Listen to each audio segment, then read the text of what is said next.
हर इंसान के लिए वही है जिसकी उसने कोशिश की। ज्यादा से ज्यादा कोशिश करें। Organisation of the federal and provincial governments.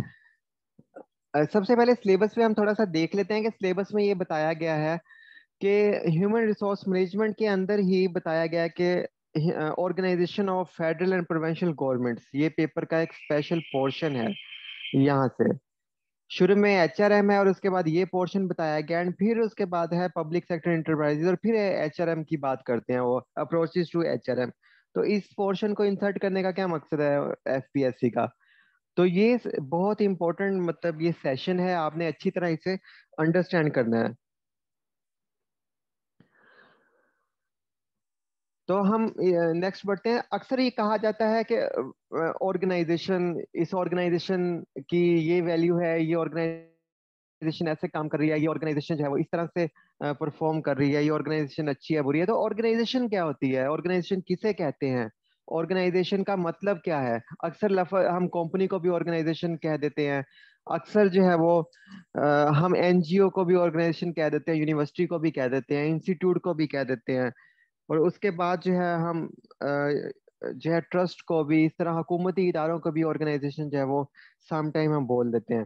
तो ऑर्गेनाइजेशन इटसेल्फ क्या चीज है? और बॉडी भी अक्सर हम लफ्ज बोलते हैं, ये हुकूमती बॉडी है, ये प्राइवेट बॉडी है। तो इन सारे जो फंडामेंटल्स हैं, बेसिक्स हैं, हम उन्हें अंडरस्टैंड करेंगे पहले और देन हम आगे नेक्स्ट मूव करेंगे।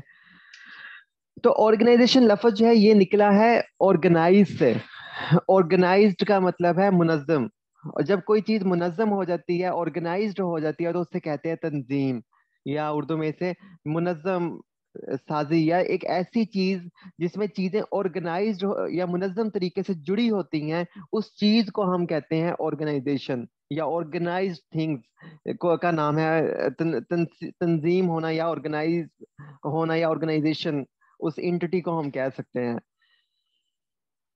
तो चीजें जब भी ऑर्गेनाइज की जाती हैं तो किसी ना किसी स्ट्रक्चर के जरिए ऑर्गेनाइज की जाती हैं, किसी ना किसी ढांचे के जरिए, किसी साख्त के जरिए जो है वो चीजें ऑर्गेनाइज की जाती हैं। कोई भी चीज हो, स्ट्रक्चर के बगैर वो ऑर्गेनाइज नहीं होती। जैसे कि हमारी इंसानी जिस्म है, इंसानी जिस्म भी जो है वो, इसके अंदर भी एक स्केलेटन है, एक ढांचा है। इसीलिए हमारी पूरी की पूरी बॉडी और इसके तमाम ऑर्गन्स जो हैं वो आपस में जो है वो जुड़े हुए हैं, मुनज्जम अंदाज में, ऑर्गेनाइज फॉर्म में आपस में जुड़े हुए हैं, फंक्शंस परफॉर्म कर रहे हैं। डिफरेंट ऑर्गन्स हैं, हमारे जिस्म के डिफरेंट हिस्से हैं, वो सही काम इसलिए कर रहे हैं कि वो आपस में ऑर्गेनाइज तरीके से जो है वो मैनेज्ड है, जुड़े हुए हैं। तो इस तरह से जो है, जिस तरह के इंसान की जो स्केलेटन है, स्ट्रक्चर है, उसे जोड़ता है। तो स्ट्रक्चर हर चीज में होता है। जैसे एक गाड़ी ही क्यों ना देखें, गाड़ी की जो पूरी बॉडी है, जो पूरी गाड़ी गाड़ी की जो बेस है, वो उसका फ्रेम है, यानी फ्रेम उसका स्ट्रक्चर है,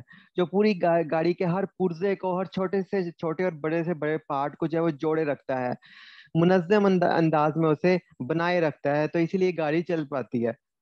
तो इसीलिए जब कोई जो है वो ऑर्गेनाइजेशन या कोई इदारा खराब होता है, तो हम कहते हैं पहले इसका स्ट्रक्चर चेंज करो, यानी इसमें स्ट्रक्चरल रिफॉर्म लेके आओ। तो मकसद ये होता है कि पहले इसके ढांचे को सही करो, बाकी चीज बाद में खुद ही सही हो जाएगी। जैसे गाड़ी अगर एक्सीडेंट का शिकार हो जाए, तो उसके ढांचे को पहले, सबसे पहले फ्रेम को, स्ट्रक्चर को सही किया जाता है, बाकी वो बाद में खुद ही सही हो जाती है। तो इसी तरह जो है वो एक बिल्डिंग है, वो भी एक स्ट्रक्चर के ऊपर खड़ी होती है, एक ढांचे के ऊपर खड़ी होती है। तो इंसान जो है, जैसे मैंने ऑलरेडी बता दिया, वो भी एक स्ट्रक्चर के ऊपर ही खड़ा होता है। स्ट्रक्चर उसे जो है वो, किसी की हड्डी टूट जाए तो वो जो है, या कोई भी हिस्सा जिस्म का टूट जाए स्ट्रक्चर में से, तो वो मूव नहीं कर सकता फिजिकली। तो सेम यही जो बात है।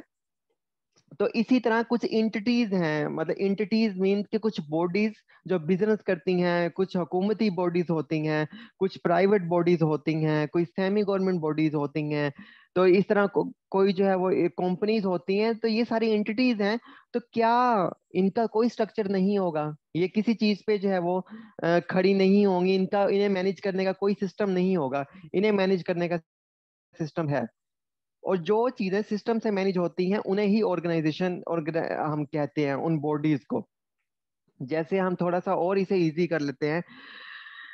जैसे मैंने आपको बताया कि ऑर्गेनाइजेशन ऑर्गेनाइज्ड से निकला है।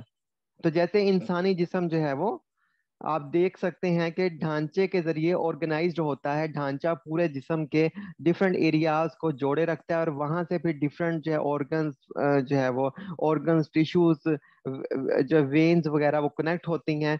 बैक पे जो फ्रेम होता है वो आपका ढांचा होता है। तो इसी तरह फिर एक पूरे जब जब पूरा ढांचा और उसके साथ तमाम फंक्शंस, तमाम जिस्म के डिपार्टमेंट्स, तमाम ऑर्गन्स अच्छे तरीके से काम करते हैं, तो हम कहते हैं कि ये पूरा अल्लाह ताला ने बड़े मुनज्जम अंदाज में जिस्म को या ऑर्गेनाइज तरीके से जिस्म का स्ट्रक्चर जो है वो बनाया है और उसके अंदर तमाम ऑर्गन्स बनाए हैं। तो फिर हम उसे कह देते हैं ये एक बॉडी है कंप्लीट, मतलब कंप्लीट एक जिस्म है जिसके अंदर एक ढांचा, एक स्ट्रक्चर है।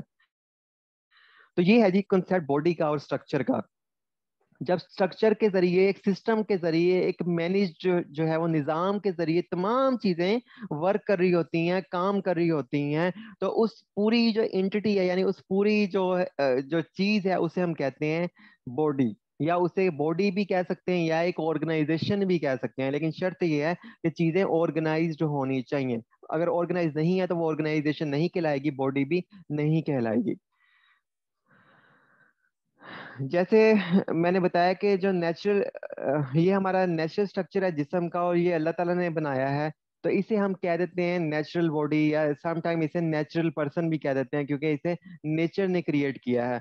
थोड़ा सा और इसे इजी करने की कोशिश करते हैं। जैसे इंसान का जिस्म है, पूरा बॉडी मैंने आपको बताई, ये अंदर ढांचे के जरिए, डिफरेंट चीजों के जरिए जुड़ा हुआ है आपस में और डिफरेंट फंक्शंस परफॉर्म कर रहा है। तो अगर हम इसे फर्दर जो है वो अपनी आसानी के लिए इसके पोर्शन करना चाहें, इसकी पार्टीशन करना चाहें, इसे पार्ट्स में डिवाइड करना चाहें, तो हम ऐसे कह सकते हैं कि इंसानी जो जिस्म है हम उसे तीन हिस्सों में डिवाइड करते हैं। फॉर एग्जाम्पल तीन डिवीजन उसमें करते हैं, यानी डिवीजन डिवाइड से निकला है, तीन डिवाइड उसे करते हैं। The first division is that कि उसका अपर पार्ट बॉडी का, सेकंड इज दैट कि middle division, and third is lower division. तो इस सिंपली हमने ये कह दिया कि इंसानी जिस्म के तीन डिवीजन है, अपर डिवीजन, मिडिल और लोअर डिवीजन। अपनी आसानी के लिए उस बॉडी को, उस जिस्म को हमने तीन डिवीजन में डिवाइड कर दिया। उसके बाद अगर नेक्स्ट हम देखें, तो अब हमने तीन डिविजन्स में तो डिवाइड कर दिया, एक दफा फिर देखें, तीन डिविजन्स में तो हमने डिवाइड कर दिया। अब इस जिस्म के अंदर और भी बहुत सारे जो है वो छोटे छोटे हिस्से हैं। इन डिविजन्स के अंदर भी बहुत छोटे छोटे हिस्से हैं। जैसे कि आप ये देख सकते हैं, ये सारा जो हिस्सा है, यहाँ पे भी कुछ वेन्स हैं, कुछ काम करती हैं। इस हिस्से में जो है वो दिल है।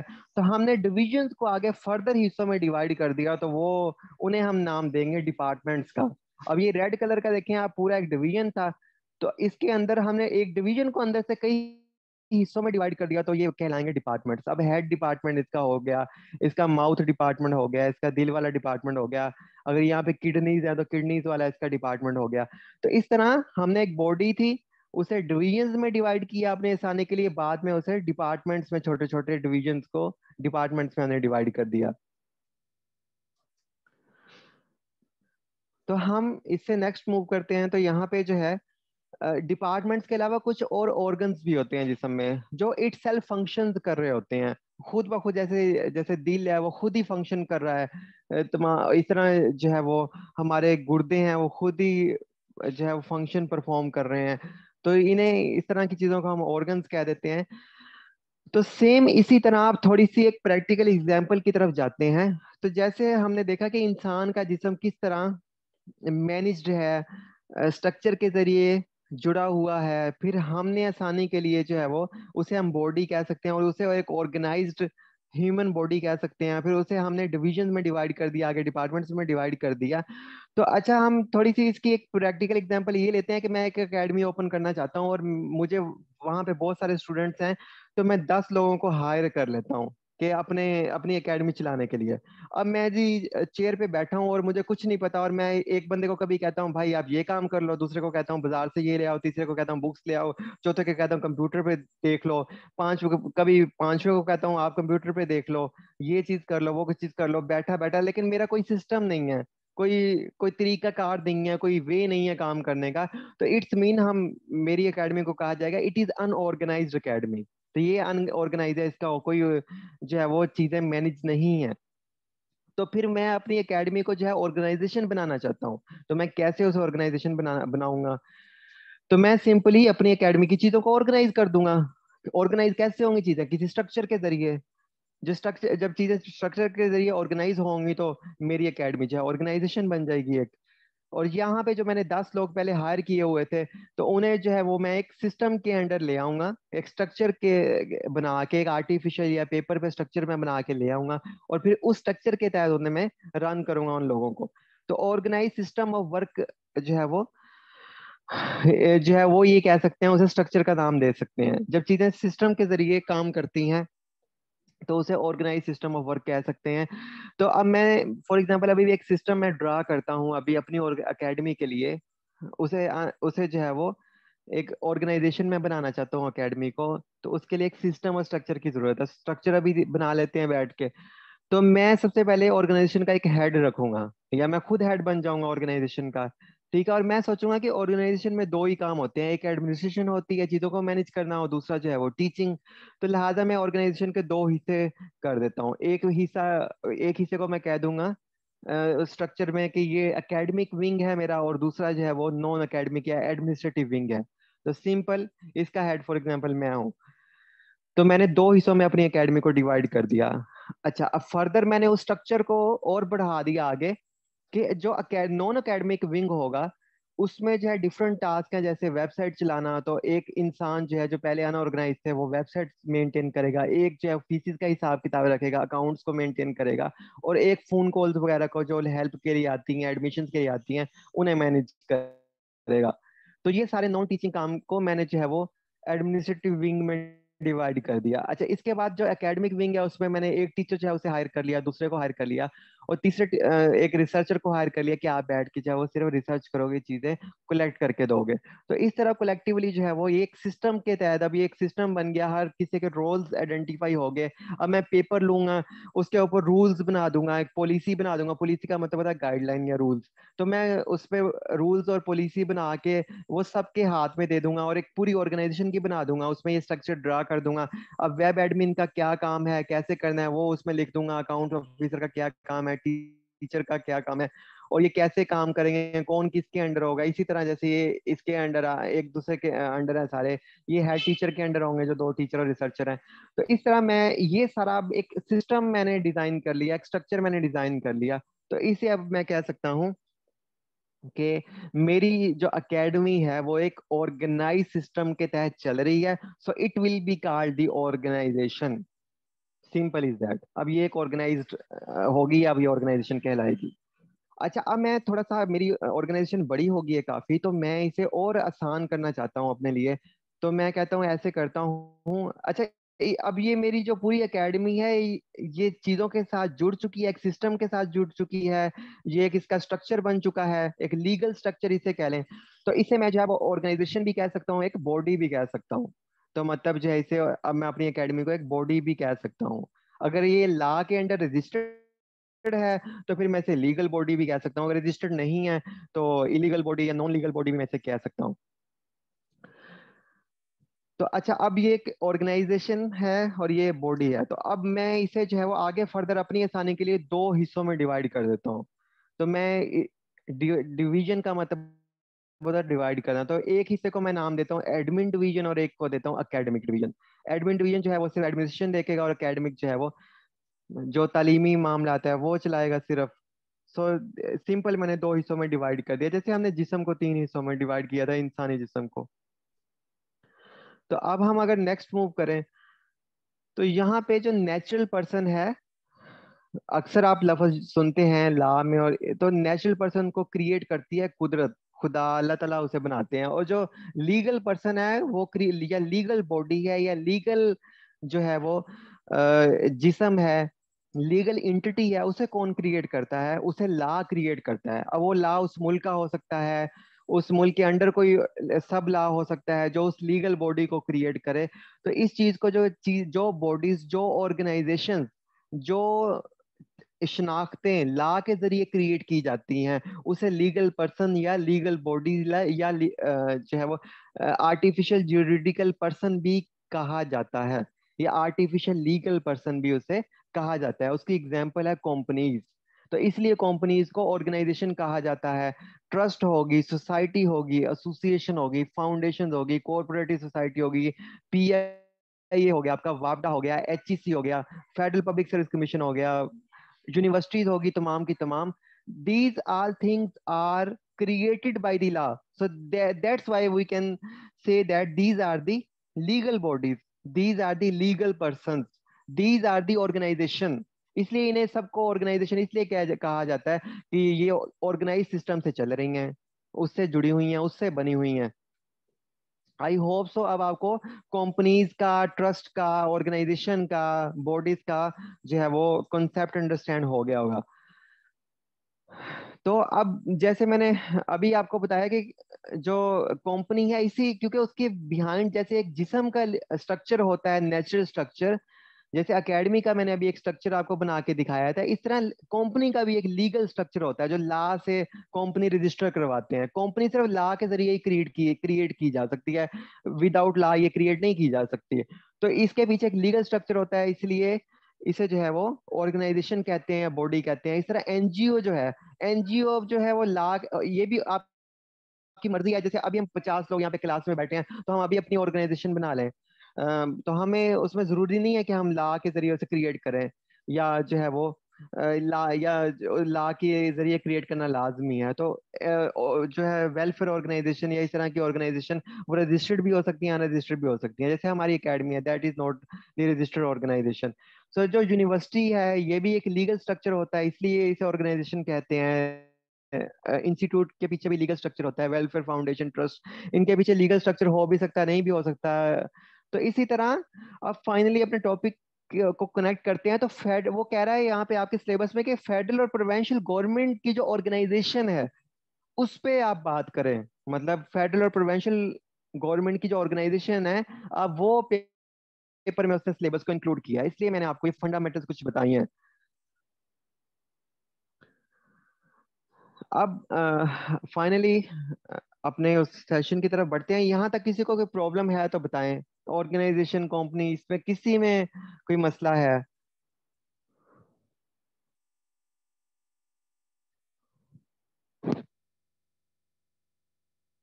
अगर नहीं मसला तो फिर भी बताएं मुझे।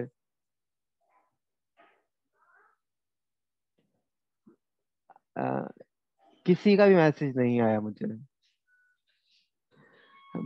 प्लीज जल्दी से जरा मुझे बताएं, हमने आगे मूव करना है।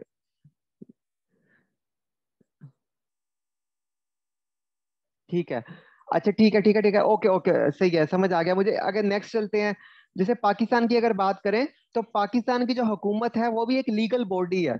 बॉडीज का मतलब समझाने का ये था, हुकूमत भी एक लीगल बॉडी है, प्रोविंशियल गवर्नमेंट भी एक लीगल बॉडी है। तो ये लीगल बॉडीज किस तरह काम करती है और इनका कहाँ पे लिखा हुआ है? तो कॉन्स्टिट्यूशन ऑफ पाकिस्तान डिफाइन करता है कि कौन लीगल बॉडी है, उसके क्या फंक्शंस होंगे, उसके क्या आगे डिविजन्स होंगे, उसका क्या तरीकाकार होगा। तो ये जो लीगल बॉडीज हैं हुकूमत की और पाकिस्तान की जो मुल्क की हैं, तो वो हमें आईने पाकिस्तान में जाके मिलती हैं। तो हमारे सिलेबस का जो हिस्सा है वो है organisation of federal and provincial government, के कैसे वो ऑर्गेनाइज्ड हैं। तो गवर्नमेंट जो है वो सिर्फ जो है वो फेडरल और प्रोविंशियल नहीं होती, बल्कि गवर्नमेंट जो है वो सिर्फ वजीर आजम की तक महदूद नहीं होती। तो गवर्नमेंट का एक वाइड कॉन्सेप्ट है, उसे हम थोड़ा सा अंडरस्टैंड करते हैं। सबसे पहले नेशनल लेवल पे गवर्नमेंट होती है, प्रोविंशियल लेवल पे होती है, और लोकल लेवल पे हो सकती है, डिस्ट्रिक्ट और डिवीजन लेवल पे हो सकती है, तहसील लेवल पे। तो थोड़ा सा फिर हमें फंडामेंटल की तरफ जाना पड़ेगा, जहाँ पहले काफी दफा मैंने बताया है नए स्टूडेंट्स के लिए। पाकिस्तान जैसे मुमलिकत है, एक मुल्क है पाकिस्तान, इस मुल्क का जो सरबराह है वो प्रेसिडेंट ऑफ पाकिस्तान है। इंडिया के भी प्रेसिडेंट ऑफ हिंदुस्तान है, और इस तरह अमेरिका के, सॉरी, अमेरिका के प्रेसिडेंट हैं, और बरतानिया के जो है वो किंग हैं, उनके सरबराह। तो पाकिस्तान के जो है प्रेसिडेंट ऑफ पाकिस्तान है। तो इनके अंडर आती है एक बॉडी जिसका नाम है गवर्नमेंट। गवर्नमेंट जो है वो सिर्फ फेडरल गवर्नमेंट पे मुश्तमिल नहीं है, बल्कि गवर्नमेंट जो है वो, उसकी तीन बॉडीज हैं, तीन अलग अलग जो ऐसी बॉडीज हैं, तीन अलग अलग ऐसी ऑर्गेनाइजेशंस हैं, तीन अलग अलग ऐसे जो है वो जो स्ट्रक्चर्स हैं या बॉडीज हैं या एंटिटीज हैं। तो उनके पास, वो तीनों के पास गवर्नमेंट की पावर है, मतलब गवर्नमेंट का मतलब है हुक्म चलाने के इख्तियारात हैं। हुकूमत कहते हैं ना गवर्नमेंट को उर्दू में, हुकूमत उसे कहते हैं जिसका हुक्म चलता हो मुल्क में। तो हुक्म जो है वो, या गवर्नमेंट जो है वो तीन बॉडीज की चलती है। The first body is called legislative assembly. ये अपना हुक्म कैसे चलाती है? ये हुक्म चलाती है कोई भी चीज जो है वो लीगली तौर पे लिख के, ला बना के। ये कल ला बना दे कि पाकि ये जो बच्चे हैं जो आप होना चाह रहे हैं भर्ती, ये कल कोई कि आपका जो कुछ भी आपके लिए ला बना सकती है। तो ये जो लेजिस्लेटिव असेंबली है, ये लॉज फ्रेम करती है। उस वो लॉज अगले दिन या जिस भी दिन से वो एप्लीकेबल हो, पूरे मुल्क पे एप्लीकेबल हो जाते हैं। तो ये अपना हुक्म चलाती है लॉ के जरिए, लॉज को बना के और इन्फोर्स करके उनमें पूरे मुल्क में नाफिज करके। तो इस तरह जो इसके अलावा जब ये लॉज बना आती है, अब इसके पास कोई ऐसी मशीनरी नहीं है या फोर्स नहीं है कि ये जो है वो उसे उस लॉ को इन्फोर्स करें। तो ये सिर्फ कौमी असम्बली में बैठ के इस्लामाबाद में लॉज बनाते हैं। और लॉज जो है वो एक किस्म का हर इंसान को जो पाकिस्तान में रहता है मानना पड़ेगा। तो जो दूसरी बॉडी है जो स्पेशली जिसके पास तमाम मशीनरी है पूरे मुल्क में, उसके पास पुलिस है, उसके अंडर आर्मी है, उसके अंडर तमाम इंतजामिया है, वो इस लाज को इन्फोर्स करवाती है। जो ये लाज बनाती है वो इसे इन्फोर्स करवाती है। ये खुद ला नहीं बना सकती। ये ज़हन में रखिएगा, ये खुद ला नहीं बना सकती, बल्कि जो बनाए गए लाज हैं उसे सिर्फ इन्फोर्स करवाती है, अमल दरामद करवाती है, अमली तौर पे उन्हें नाफिज करवाती है अपनी मशीनरी के जरिए। तो अच्छा, अगर ये कोई ला ये गलत ला बना देती है, या ये जो है वो लाज को इन्फोर्स करती है, क्योंकि ताकत तो सारे पास इसके पास है अमली तौर पे, तो फिर जो है एक ऐसी बॉडी भी है जिसके पास हुकूमती इख्तियारत है, जो हुकूमत का ही हिस्सा है। मतलब हुकूमत वो वाली नहीं, बल्कि हुकूमत का मतलब उसका हुक्म चलता है, पूरे मुल्क में उसका हुक्म चलता है। तो वो इन दोनों को, इनके लाज पे नजर रखती है, और उनकी इनकी इंतजामात पे जो इन्फोर्समेंट ये करते हैं उस पर ये नजर रखती है। तो अगर ये कोई दोनों गलत हरकत करते हैं तो जुडिशरी जो है इनकी उस इन्फोर्समेंट पावर को खत्म कर देती है, और इनके लाज को भी वो कलअदम करार दे सकती है। तो एक बैलेंस बनाया गया है तीनों, कि अगर कहीं नाइंसाफी हो तो जो हुकूमत है वो किसी एक बॉडी के पास ना हो, बल्कि हुकूमत जो है वो तीन बॉडीज के पास रहे। तो ये कॉन्सेप्ट है पीछे गवर्नमेंट का, क्योंकि गवर्नमेंट के पास बेताशा पावर होती है। तो पहले जमाने में बादशाह सिर्फ होता था, एक ही बंदे के पास पावर थी। तो अब ऐसे नहीं है। अब कोई हुकूमत गलत काम करे, इंतजामिया गलत काम करे, अदालतें भी हैं। तो अगर ये गलत चीजें करती हैं तो ये लॉ भी चेंज कर सकते हैं। तो इस तरह बैलेंस बनाया गया है पावर्स का। तो अच्छा, अब थोड़ा सा इसमें इशू ये है कि पाकिस्तान में यही जो लोग हैं, ये जो लेजिस्लेटर्स हैं, लेजिस्लेटिव असेंबली में बैठे हुए हैं, यही यहाँ पे मिनिस्टर्स बन जाते हैं, यही इंतजामिया में शामिल हो जाते हैं। तो इसलिए थोड़ा सा चीजें गड़बड़ हैं। इसलिए जो है वो ये अपनी मर्जी के लॉ बना लेते हैं या अपनी मर्जी के इन्फोर्स कर लेते हैं। तो इस तरह थोड़ा सा इसमें इशू है। हालांकि इन दोनों को, दोनों जो बॉडीज हैं बिल्कुल सेपरेट होना चाहिए। अच्छा, अब आ जाते हैं थोड़े प्रोविंशियल गवर्नमेंट के स्ट्रक्चर के ऊपर। प्रोविंशियल गवर्नमेंट में सेम जैसे मैंने आपको बताया कि गवर्नमेंट जो है वो किसी एक के पास नहीं है, प्रोविंस में भी सेम ही है। जो आईन पाकिस्तान कहता है कि सबसे पहले एक प्रोविंशियल लेजिस्लेटिव असेंबली है, जैसे पंजाब असेंबली, सिंध असेंबली, वो वहां पे लॉज फ्रेम करते हैं। उसके बाद सूबाई हुकूमत है, जिसे सूबाई इंतजामिया भी कहते हैं, जो लॉज को चीफ मिनिस्टर जैसे हो गया, वो उन जो प्रोविंशियल असेंबली लॉज बनाती है उन्हें वो इन्फोर्स करते हैं सूबे में। और उसके अलावा जो प्रोविंशियल जुडिशरी भी है, जो उन पे नजर बनाए रखती है, इंसाफ को यकीनी बनाने की कोशिश करती है। तो जैसे कि हाई कोर्ट्स हो गए चारों सूबों में, तो वो इसीलिए है कि इन सूबाई हुकूमतों पे वो जो है वो नजर रख सकें कि कोई गलत चीज तो नहीं हो रही, पावर्स का जो है वो बैलेंस बना रहे। तो अच्छा, थोड़ा सा आइन ये भी कहता है कि जो लोकल गवर्नमेंट्स है वो होनी चाहिए, लेकिन उनका जो स्ट्रक्चर है वो आइन नहीं देता, बल्कि वो कोई एक्ट या ऑर्डिनेंस करके उसका स्ट्रक्चर प्रोविंशियल गवर्नमेंट के पास है कि वो बनाएगी। तो जो फिलहाल जो है वो गैर फाल है, जो है लोकल गवर्नमेंट या जो है डिस्ट्रिक्ट गवर्नमेंट्स का स्ट्रक्चर पाकिस्तान में फिलहाल किसी जगह पे है, किसी जगह पे नहीं है। तो अगर एक कॉन्सेप्ट के लिए मैं आपको बता देता हूँ, यहाँ पे डिस्ट्रिक्ट लेवल पे जो है वो डिस्ट्रिक्ट काउंसिल होती है, कि ये जो है वो तहसील काउंसिल भी हो सकती है, डिवीजन लेवल पे भी हो सकती है। तो एक काउंसिल होती है डिस्ट्रिक्ट लेवल पे, जो देखती है कि डिस्ट्रिक्ट में हमें म्यूनिसिपल लॉज हो गए, ये फीसिस वगैरह हो गया, बल्दिया से रिलेटेड मामला से, तो सफाई सैनिटेशन इससे, तो वो जो उन्हें इख्तियारत हैं उस एरिया में वो लॉज बना सकते हैं। फिर जो डिस्ट्रिक्ट एडमिनिस्ट्रेशन है, इंतजामिया है, वो उन लॉज को जो है वो इन्फोर्स करेंगे।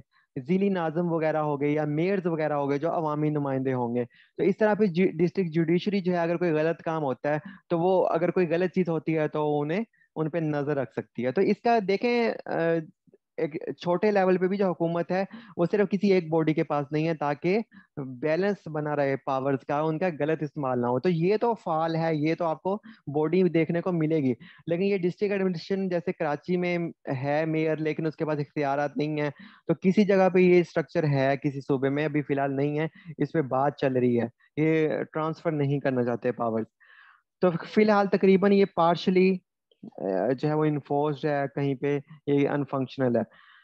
तो इस तरह गवर्नमेंट जो है वो इसकी नेशनल लेवल पे उसका ये स्ट्रक्चर है, प्रोविंशियल लेवल पे ये है, और लोकल लेवल पे ये है। तो ये हमारे इस सिलेबस का हिस्सा सिर्फ फेडरल लेवल है और प्रोविंशियल है। तो हम सबसे पहले आ जाते हैं फेडरल गवर्नमेंट के ऊपर, जो हमारे सिलेबस का हिस्सा है। हमें इस चीज को देखना है कि इसके जो स्ट्रक्चर्स हैं वो कैसे काम करते हैं। जो फेडरल गवर्नमेंट है, जिससे इंतजामिया भी कहते हैं, वफाकी हुकूमत भी जिसे कहते हैं, उसका ये स्ट्रक्चर है कि उन्होंने अपने आप को जो है ना मिनिस्ट्रीज में डिवाइड किया हुआ है। जो फेडरल गवर्नमेंट है, इन्होंने अपने आप को मिनिस्ट्रीज में डिवाइड किया हुआ है। और मिनिस्ट्रीज जो है वो बहुत सारी भी हो सकती हैं, थोड़ी भी हो सकती हैं, डिपेंड करता है उस हुकूमत पे वो कितनी मिनिस्ट्रीज क्रिएट करती है। 50 मिनिस्टर भी रख सकते हैं ये। तो उन मिनिस्ट्रीज के आगे जो है वो डिविजन है। जैसे कि मिनिस्ट्रीज के आगे जो है वो, जैसे मैंने आपको बताया था, इंसानी जिस्म को अगर डिवाइड करें तो पहले उसे उसके जो है वो हम उसे डिविजन कह सकते हैं, और आगे जो छोटे छोटे हिस्से हैं उन्हें डिपार्टमेंट्स कह सकते हैं। तो सेम इसी तरह जो फेडरल गवर्नमेंट है, उन्होंने जो अपनी मशीनरी है, जो उन्होंने अपना ढांचा है, जो ऑर्गेनाइज सिस्टम है, उसे ये किया हुआ है। वो कहते हैं सबसे पहले जी हमारी मिनिस्ट्रीज होंगी, जिस तरह जिसे हम कहेंगे फेडरल मिनिस्ट्री, और उसका जो हेड होगा वो कहलाएगा फेडरल मिनिस्टर। क्योंकि ये फेडरल गवर्नमेंट है, इसके अंडर मिनिस्ट्रीज हैं, तो उनका जो उस मिनिस्ट्री का जो हेड होगा वो कहलाएगा फेडरल मिनिस्टर। अब एक मिनिस्ट्री अगर है तो उससे मिनिस्ट्री को आगे डिविजन्स में डिवाइड किया गया है। जैसे वो डिवीजन 10 भी हो सकते हैं, एक भी हो सकता है, दो भी हो सकता है, हुकूमत पे डिपेंड करता है वो कितनी डिवाइड कर दे। जैसे मैंने आपको ऊपर बताया कि मेरी एकेडमी है तो मैं 2 डिवीजन बना देता हूँ, मेरी एकेडमी है मैं 4 बना देता हूँ। मेरे इंसानी जिसम है, हम उसे 10 डिवीजन में डिवाइड कर लें या हम 2 में कर लें, हमारी मर्जी है ना। अंडरस्टैंडिंग के लिए तो हमारी करंट वफाकी हुकूमत ने जो है वो ये स्ट्रक्चर किया हुआ है, मिनिस्ट्रीज हैं। तो हर मिनिस्ट्री के डिफरेंट डिवीजन बनाए हुए हैं, किसी के 2 हैं, किसी के 4 हैं, किसी के ज्यादा हैं, किसी के कम है, 5 7 है, वो आप आगे देखेंगे। तो जो मिनिस्ट्री का हेड होगा वो कहलाएगा फेडरल मिनिस्टर ऑफ पाकिस्तान, और जो डिवीजन का हेड होगा किसी एक डिवीजन का, वो कहलाएगा मिनिस्टर फॉर द स्टेट। यानी कि जो डिवीजन का सरबराह होगा वो कहलाएगा मिनिस्टर फॉर द स्टेट। और डिवीजन के आगे जो है वो डिपार्टमेंट्स होंगे। वो किस तरह डिपार्टमेंट्स होंगे, एक एग्जांपल के साथ उससे हम अंडरस्टैंड करते हैं आगे। जैसे सबसे पहले हमने देखा कि फेडरल गवर्नमेंट है, इसकी एक मिनिस्ट्री है जिसका नाम है, जिसका पूरा नाम है ministry of finance, revenue and economic affairs. ये इसका पूरा नाम है। तो ये इसके जो मिनिस्टर होंगे वो कहलाएंगे minister of finance, revenue and economic affairs. लेकिन शॉर्ट टर्म में सारे लोगों ने मिनिस्टर ऑफ फाइनेंस कहते हैं, लेकिन उनका पूरा नाम ये है। उसके बाद minister of finance, revenue and economic affair, ये जो मिनिस्ट्री है इसके अंदर अंडर 3 डिवीजन हैं। The first one is finance division, second is revenue division, and third is economic affair division. जो इकोनॉमिक अफेयर डिवीजन है इसका अलहदा से जो सरबराह है उसका नाम है, वो है मिनिस्टर ऑफ स्टेट। इसका भी एक सरबराह है, उस वो भी मिनिस्टर ऑफ स्टेट कहलाएगा, और इस डिवीजन का भी सरबराह है, वो भी मिनिस्टर ऑफ स्टेट कहलाएगा। तो यानी इन तीनों डिविजन्स के जो सरबराह होंगे वो मिनिस्टर ऑफ स्टेट कहलाएंगे। और इन डिविजन्स के अंडर जो है फिर डिपार्टमेंट्स हैं, मतलब इन डिविजन्स के अंडर जो है वो डिपार्टमेंट्स हैं। तो वो डिपार्टमेंट्स के डिफरेंट नाम हो सकते हैं। जैसे कि रेवेन्यू डिवीजन के अंडर अंडर जो है वो एक इदारा है जिसका नाम है FBR, federal board of revenue. इसके ये 2 डिपार्टमेंट्स का मजमूआ है। The first department is inland revenue service and second is customs. तो इसका जो हेड है वो है चेयरमैन FBR, और उसके पास वो जो रेवेन्यू डिवीजन है, जो मिनिस्टर ऑफ स्टेट होगा, मिनिस्टर ऑफ स्टेट का जो सेक्रेटरी होगा वो कहलाएगा सेक्रेटरी रेवेन्यू डिवीजन। इस तरह जो फाइनेंस डिवीजन है, इसका जो सरबराह है वो इस टाइम एक फीमेल है, मुझे नाम नहीं याद आ रहा, वो मिनिस्टर जो है minister of state for the finance है। तो वो कहलाती है minister of state for the finance division. तो वो इसकी हेड है। तो उनका उनके अंडर जो 22वें स्केल का ऑफिसर होगा वो सेक्रेटरी कहलाएगा, वो कहलाएगा सेक्रेटरी फाइनेंस डिवीजन। इस तरह ये रेवेन्यू डिवीजन का जो सेक्रेटरी होगा, जो मिनिस्टर ऑफ स्टेट होंगे रेवेन्यू डिवीजन के, उनका जो सेक्रेटरी होगा वो कहलाएगा सेक्रेटरी रेवेन्यू डिवीजन। क्योंकि सेक्रेटरी रेवेन्यू डिवीजन अलहदा से नहीं रख सकते, तो इसलिए चेयरमैन एफबीआर को ही सेक्रेटरी रेवेन्यू डिवीजन का भी एडिशनल चार्ज दिया हुआ है। तो चेयरमैन एफबीआर ही फिलहाल इसके सेक्रेटरी भी हैं 22वें स्केल के, और ये अंडर हैं minister of revenue, minister of state for the revenue के। तो इस तरह ये इकोनॉमिक अफेयर डिवीजन है, इसका एक अलग मिनिस्टर होगा, मिनिस्टर ऑफ द स्टेट होगा। फेडरल मिनिस्टर और मिनिस्टर ऑफ स्टेट में फर्क रखना है। जो डिवीजन का हेड होगा वो मिनिस्टर ऑफ स्टेट होगा, और जो इसका हेड होगा वो फेडरल मिनिस्टर होगा। ठीक है। तो अब अच्छा, जो डिपार्टमेंट्स हैं, अब डिपार्टमेंट के जो हेड हो सकते हैं वो डिफरेंट हो सकते हैं। जैसे कस्टम्स है, इसका हेड हो सकता है इनलैंड रेवेन्यू सर्विस, इसका कंबाइन हेड जो है वो चेयरमैन एफबीआर कहलाता है। कुछ डिपार्टमेंट ऐसे हैं जिनका हेड डायरेक्टर जनरल कहलाता है, किसी का हेड जो है वो चेयरमैन कहलाता है, किसी का हेड सीईओ कहलाता है। तो वो हुकूमत कोई भी नाम उसे दे सकती है। तो थोड़ी सी एक एग्जांपल इसकी हम देख लेते हैं, और मैं आपको एक लिंक भी शेयर करता हूँ। आप देखें, जो हुकूमत कह रही है कि हुकूमत की मिनिस्ट्रीज कौन कौन सी हैं। हुकूमत कह रही है कि पहले तो कैबिनेट सेक्रेटेरिएट, ये पूरी की पूरी हुकूमत की एक मिनिस्ट्री है। तो कंफ्यूज ना होइएगा, नाम ये हुकूमत की एक मिनिस्ट्री है। तो एक दूसरी हुकूमत की मिनिस्ट्री है, मिनिस्ट्री ऑफ, ये वेबसाइट है, यहाँ पे मिनिस्ट्रीज दी गई हैं और आगे इनके डिविजन दिए गए हैं। तो कैबिनेट डिवीजन में, कैबिनेट सेक्रेटेरिएट में ये डिविजन आते हैं सारे के सारे। तो aviation division, cabinet division, capital administration and development division, etc. तो यहाँ पे जो है इनके जो हर किसी के जो हेड होंगे वो मिनिस्टर ऑफ स्टेट होंगे, और वो एक को भी एडिशनल चार्ज चार्ज दिए जा सकते हैं कई डिविजन्स के, और कई मिनिस्टर भी रख सकते हैं हुकूमत की जितनी मर्जी मर्जी है। मिनिस्टर ऑफ स्टेट जो है वो मुंतखब बंदा होता है। मिनिस्टर ऑफ स्टेट मुंतखब बंदा ही होता है। मतलब कोई एमएनए हो सकता है, कोई सेनेटर को भी लगा सकते हैं, किसी सरकारी मुलाजम को नहीं लगा सकते मिनिस्टर ऑफ स्टेट। अच्छा, आगे वो कहता है मिनिस्ट्री ऑफ क्लाइमेट चेंज, इसका एक डिवीजन है सिर्फ। तो मिनिस्ट्री ऑफ एजुकेशन है, ये देखें हमारी जो मिनिस्ट्री है, finance revenue and economic affair division, इसके 3 डिवीजन अभी मैंने आपको पढ़ाया। तो ये देखें कितनी मिनिस्ट्रीज हैं, एक लंबी लिस्ट है। अब ये मैं आपको लिंक शेयर कर दूंगा, तो आपने क्या करना है, इन पे जाके क्लिक करना है और आगे इनके डिविजन्स को ये देखना है। तो मतलब सिर्फ जस्ट आपने सिर्फ अंडरस्टैंड इसे करना है, कोई रट्टा नहीं लगाना, कोई वो नहीं करना। तो बस आपने ये चीजें देखनी है। और जैसे मिनिस्ट्री ऑफ डिफेंस हम देख लेते हैं। अच्छा, जिस तरह मैंने आपको बताया कि पहले मैंने आपको बात की कि ऑर्गेनाइजेशन क्या होती है, जैसे मैंने ऊपर एग्जांपल दी कि बल्कि मैं स्लाइड दोबारा ओपन कर लेता हूँ।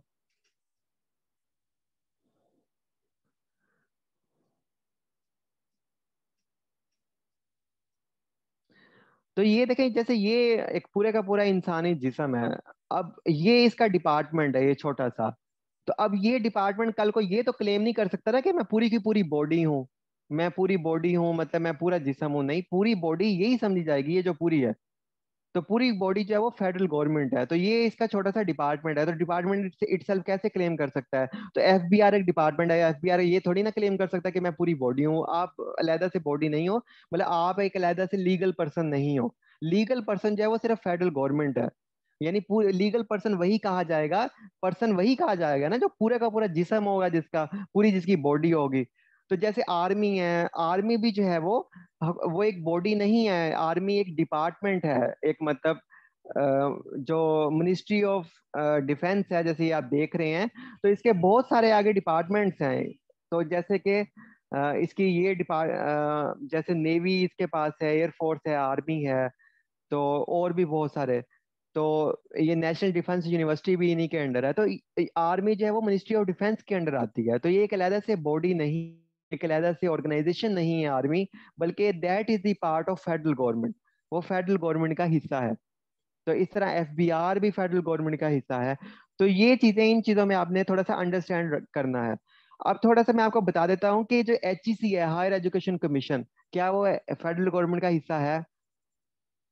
अच्छा, उसके बाद जो फेडरल पब्लिक सर्विस कमीशन है, क्या वो फेडरल गवर्नमेंट का हिस्सा है? उसकी बॉडी के अंडर आता है? उसका कोई छोटा सा वो डिपार्टमेंट है? नहीं है। जो एफपीएससी है वो कॉन्स्टिट्यूशन के अंडर है, वो पाकिस्तान का हिस्सा है, वो हुकूमत पाकिस्तान के अंडर नहीं आता, वो सदर पाकिस्तान के अंडर आता है, तो वो फेडरल गवर्नमेंट के अंडर नहीं आता, जो फेडरल पब्लिक सर्विस कमीशन है। तो इसलिए कोई भी हुकूमत हो तो इसकी जो जॉब्स हैं वो नहीं हो सकती, खत्म नहीं हो सकती। तो बाकी जो चीजें हैं, तो आपकी यही असाइनमेंट है कि आपने अब जाके ये देखना है, मतलब कि ये स्ट्रक्चर आपने इस वेबसाइट पे जाके देखना है, जिसका मैं लिंक यहाँ पे आपको ग्रुप में भी शेयर कर दूंगा। ये वाली वेबसाइट, यहाँ पे आपने जाके फेडरल गवर्नमेंट की जो मिनिस्ट्रीज हैं उनके जो डिविजन हैं वो आपने देखने हैं, और फिर ये अंडरस्टैंड करना है कि क्या डिपार्टमेंट क्या होता है, डिवीजन क्या होता है, और जो है वो अलहदा से बॉडी क्या होती है। अब जैसे यूनिवर्सिटी है कोई, जैसे यूनिवर्सिटी ऑफ पंजाब है, यूनिवर्सिटी ऑफ कराची है, तो वो एक अलहदा से बॉडी है, वो हुकूमत के अंडर नहीं है, मतलब हुकूमत के साथ जुड़ी हुई जरूर है, लेकिन वो एक अलहदा से बॉडी है। लेकिन एफबीआर एक बॉडी नहीं है, ठीक है, पुलिस एक बॉडी नहीं है, पुलिस जस्ट एक डिपार्टमेंट है, आर्मी भी एक डिपार्टमेंट है, जो है वो अकाउंट्स भी एक डिपार्टमेंट है, ठीक है। तो इस तरह ये सारे डिपार्टमेंट्स हैं, इनकी जो मेन बॉडी है ये एक ऑर्गन है हुकूमती बॉडी का, एक उसका हिस्सा है। तो इसलिए समटाइम कहा जाता है कि एफबीआर को जो है वो हुकूमती बॉडी से निकाल के एक इंडिपेंडेंट अथॉरिटी बनाया जाए, जैसे कि एनटीए, नेशनल टैक्स अथॉरिटी का एक कॉन्सेप्ट आया है कि यानी कि इस तरह हुकूमत से निकाल के चाहे उसे एक बॉडी बनाया जाए, तो फिर वो फेडरल गवर्नमेंट के अंडर नहीं होंगी। इस तरह जो रेगुलेटरी बॉडीज हैं जैसे ओगरा है, वो फेडरल गवर्नमेंट के अंडर नहीं है, वो एक रेगुलेशन करती है ऑयल को और गैसेस के प्राइसेस को।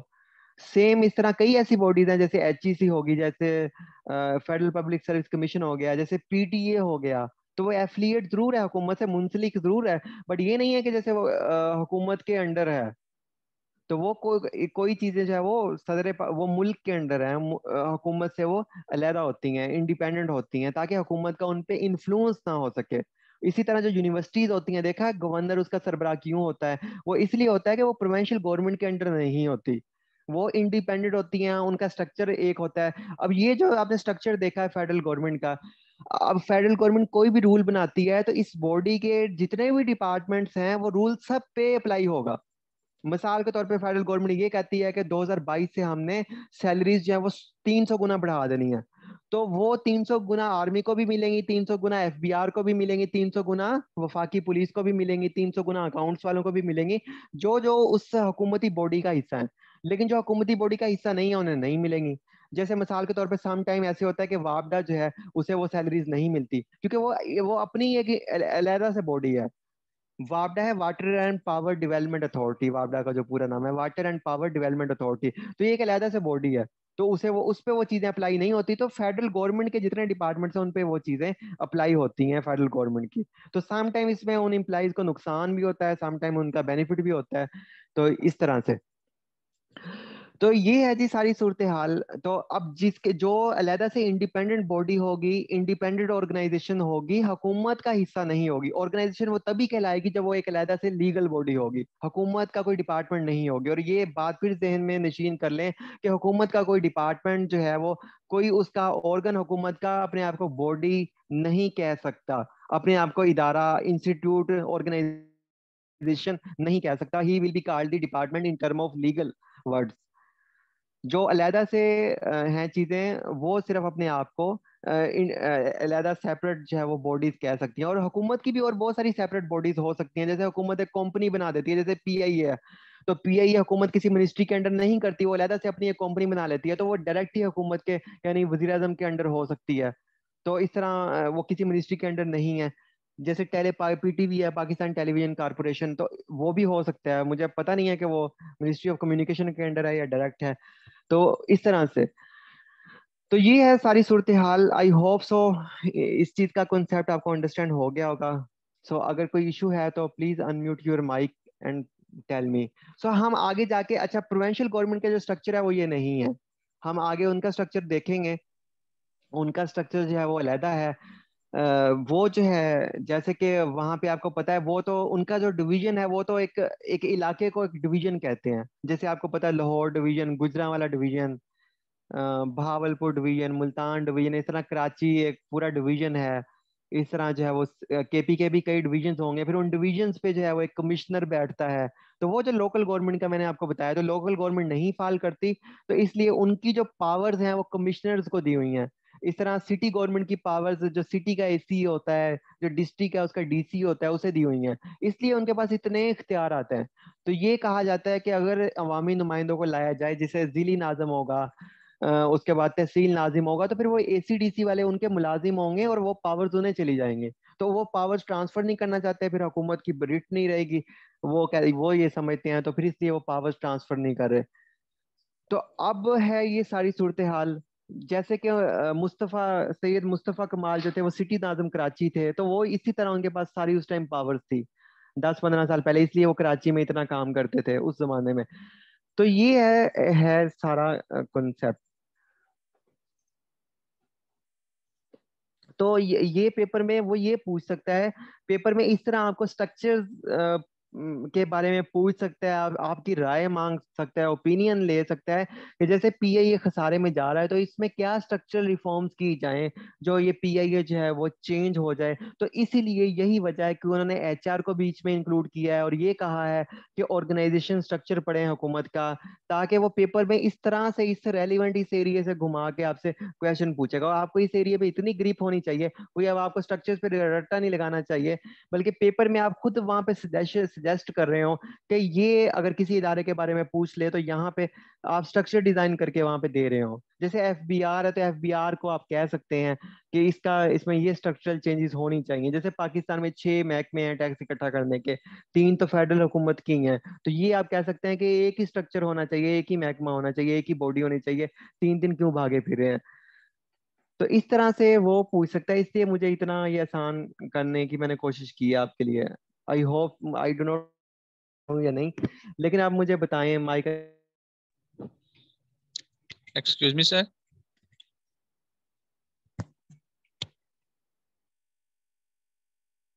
सर मेरी आवाज आ रही है?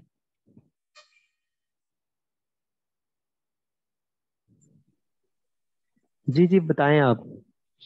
सर मेरा क्वेश्चन ये है कि अगर जो एफपीएससी है सर, ये खुद से एक बॉडी है, तो हम्म। जो फेडरल गवर्नमेंट के जो अदारे हैं वो इसके थ्रू हायरिंग क्यों करते हैं सर? वो खुद से क्यों नहीं अपनी हायरिंग करते, वो अगर इनके अंडर ही नहीं है एफपीएससी तो? कैसे कैसे? सर मैं कहना चाह रहा हूँ कि एफपीएससी हम्म। जो है ये हायरिंग करती है जॉब्स की फेडरल हम्म। गवर्नमेंट के लिए। तो अगर ये फेडरल गवर्नमेंट के अंडर नहीं आती तो ये फेडरल गवर्नमेंट के जो अदारे हैं सर, ये खुद से क्यों नहीं हायरिंग करते कैंडिडेट्स की, ये एफपीएससी के थ्रू क्यों करते हैं? अब देखो ना, जैसे कि एफबीआर है या फिर कोई और पुलिस है, तो वो खुद जो है अपने लेटर रोजाना डिस्पैच होते हैं, तो वो खुद जो है अपने बंदों को भेज के या अपने डाकिए क्यों नहीं रख लेते, अपनी कोरियर कंपनी क्यों नहीं खोल लेते एक सर्विस लेने के लिए। मतलब वो क्यों जो है वो, मतलब जो ये सर्विसेज यूज करते हैं पोस्ट ऑफिस की, पोस्ट उन्हें तो अपनी खोल लेनी चाहिए। तो इसके पीछे कॉन्सेप्ट यही है कि वो फेडरल पब्लिक सर्विस कमीशन की सर्विस यूज कर रहे होते हैं, रिक्रूटमेंट सर्विस। और आइन ये कहता है कि पाकिस्तान के जो हुकूमती इदारे होंगे, तो ये हुकूमती इदारा है ना एफबीआर या फिर फेडरल गवर्नमेंट, वो ये कहता है सही। कि वफाकी हुकूमत के या पाकिस्तान के हुकूमती इदारे होंगे, तो उनकी जो रिक्रूटमेंट करेगा वो एफपीएससी करेगा। तो जो और सही।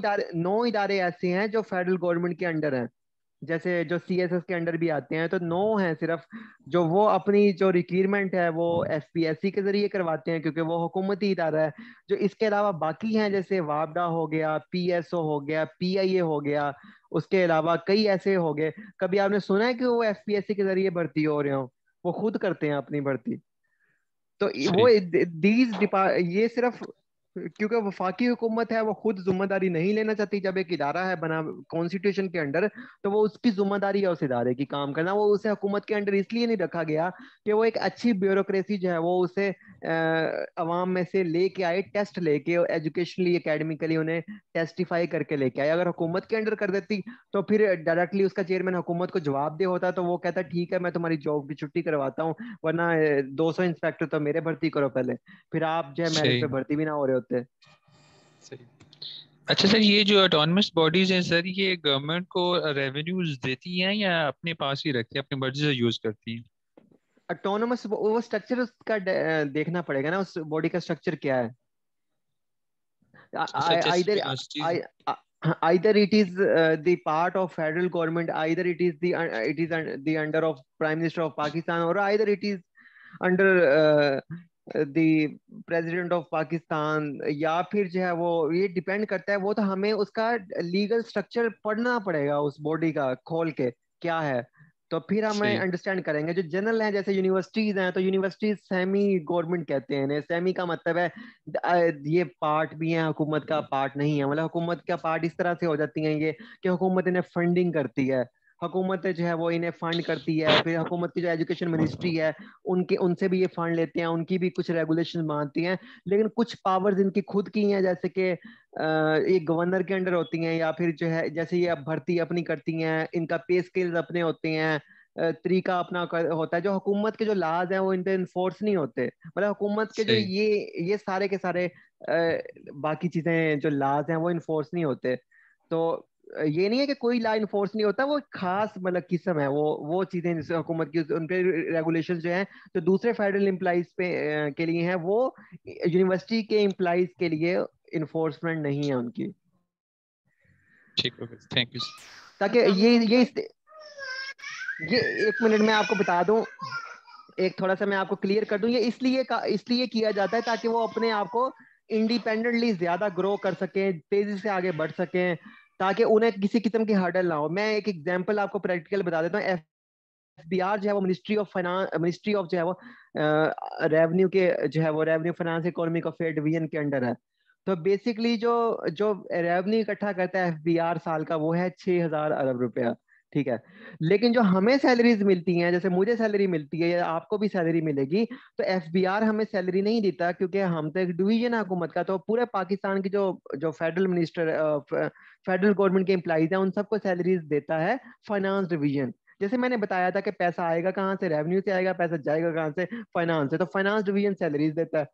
अब फाइनेंस 6,000 अरब रुपया इकट्ठा करके एफबीआर फाइनेंस डिवीजन को दे देता है हर साल कि ये ले ले, अभी भी दी है। और एफबीआर बदले में ये कह रहा है कि हमें 7 अरब रुपया दे दे, सिर्फ 7 अरब रुपया दे दें अपने इम्प्लाइज के लिए, कि हम अपनी इम्प्लाइज की जो सैलरी है वो हम 100% बेसिक पे करना चाहते हैं। तो पिछले 5 सालों से मुतालबा चल रहा है, अभी भी ऑफिस बंद थे। तो 6,000 अरब इकट्ठा करने के बदले 7 अरब भी फाइनेंस डिवीजन नहीं दे रहा। मतलब 7 अरब रुपीज ओनली। तो क्योंकि वो पैसे का कंट्रोल उसके पास है, तो इसलिए फिर कुछ लोग एफबीआर के हल्के ये कहते हैं कि एफबीआर को यहाँ से निकाल के बाहर भेजा जाए। मतलब कि सेपरेट लीगल एंटिटी या सेपरेट लीगल बॉडी बनाया जाए, जिससे ये है कि हम हमारा अपना बजट होगा, अपने पैसे होंगे। जैसे नादरा है, अब नादरा खुद पैसे कमाता है, खुद उसकी अपनी एचआर है, अपनी रिक्रूटमेंट है, अपना सिस्टम है, अपने हॉस्पिटल से उसके लिंकेज है। तो हमारे साथ वो ऐसा कुछ भी सलूक नहीं है। तो ये ट्रीटमेंट सबके साथ ही होगा, तमाम फेडरल एम्प्लॉइज के साथ। तो सर ये हालत है। वालेकुम सर, मेरा जी। सवाल ये है कि अगर जिस तरह आप बता रहे हैं कि फेडरल बोर्ड ऑफ रेवेन्यू को एक सेपरेट एंटिटी बना दिया जाता है, तो फिर हम्म। क्या ये जिस तरह अब रेवेन्यू जनरेट करके दे रहा है इसको गवर्नमेंट ऑफ पाकिस्तान को, उसके बाद भी ये इसी तरह ही रेवेन्यू जनरेट हम्म। करके देगा? देखो, अगर इसे सेपरेट एंटिटी बनाया जाता है तो ये डिपेंड करता है कि उसका स्ट्रक्चर क्या है।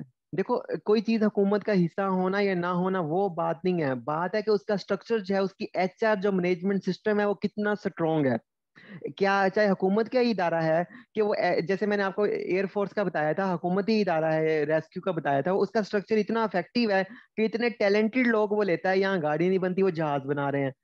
तो यहाँ पे जो है वो डिपेंड करता है उस इदारे का स्ट्रक्चर कितना अच्छा है, कितना जबरदस्त है, कि वो जो ह्यूमन रिसोर्सेज है, ह्यूमन एसेट्स है, ह्यूमन कैपिटल है, उसमें उसकी कितनी अच्छी जो है वो इन्वेस्टमेंट अपने पास लेके आते हैं। अब जो है वो जितनी अच्छी लेके आएंगे वो इदारा उतना ज्यादा ग्रो करेगा। तो अब यही है, जैसे नादरा है, नादरा के तो सारे एम्प्लॉयज जो हैं वो उसका स्ट्रक्चर इस तरह है, वो सॉफ्टवेयर इंजीनियर्स लेके आ रहे हैं, बड़े बड़े दिमाग लेके आ रहे हैं। कोरोना हो, फ्लड हो, कोई भी डिस्ट्रीब्यूशन हो, डेटाबेस हो, तो नादरा फ्रंट एंड पे होता है। क्यों होता है? कि उसकी जो टीम है या उसके जो लोग हैं वो बहुत अच्छा परफॉर्म कर रहे हैं। तो इस तरह से ये स्ट्रक्चर पे डिपेंड करता है कि वो कितना बेहतरीन है, कितने अच्छे लोग हैं। कोई कोई ऑर्गेनाइजेशन हो, एकेडमी हो, कंपनी हो, उसमें लोग, अच्छे लोग चाहिए होते हैं। अगर अच्छे लोग नहीं है तो वो तबाह हो जाएगा इन दी एंड।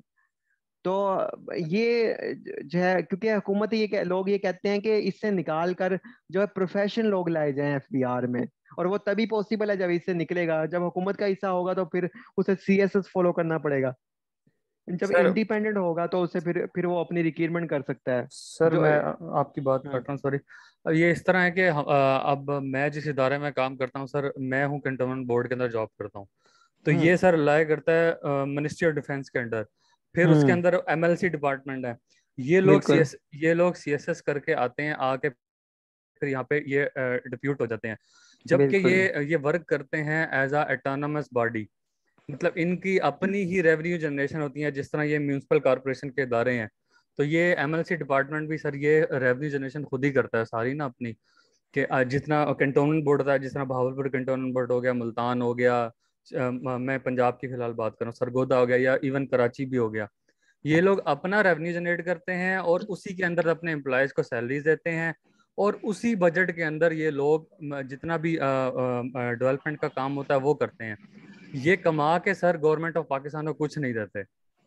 अब मेरा मतलब ये इररेलीवेंट हो जाएगी बात।